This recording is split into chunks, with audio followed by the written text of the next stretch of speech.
Pemuda asal Kabupaten Madiun, Jawa Timur ditangkap karena diduga terkait dengan peretas Bjorka.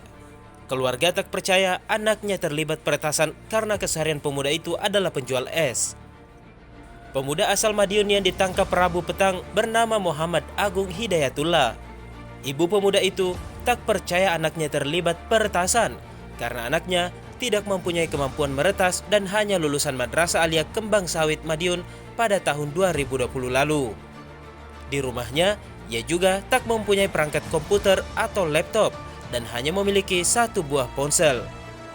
Polri membenarkan seorang pemuda di Madiun ditangkap pada Rabu petang karena diduga sebagai peretas Bjorka. Meski demikian, Kadip Humas Polri menyebut tim sus belum bisa menyimpulkan apakah yang bersangkutan itu benar seorang hacker atau peretas. Akun Bjorka kembali aktif dan menyinggung penangkapan pemuda di Madiun yang diduga sebagai Bjorka dan menyebut polisi salah tangkap.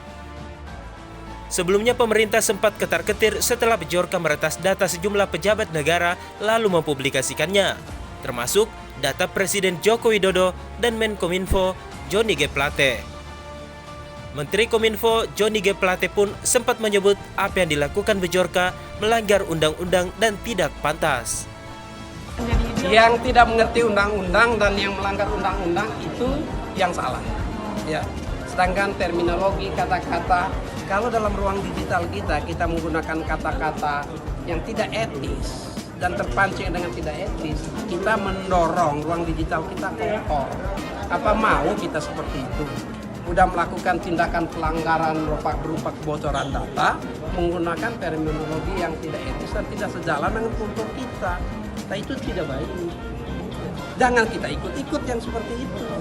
Marilah kita sama-sama gunakan terminologi sesuai budaya kita, ya. Sesuai dengan etika universal yang diterima secara umum. Ya Pak.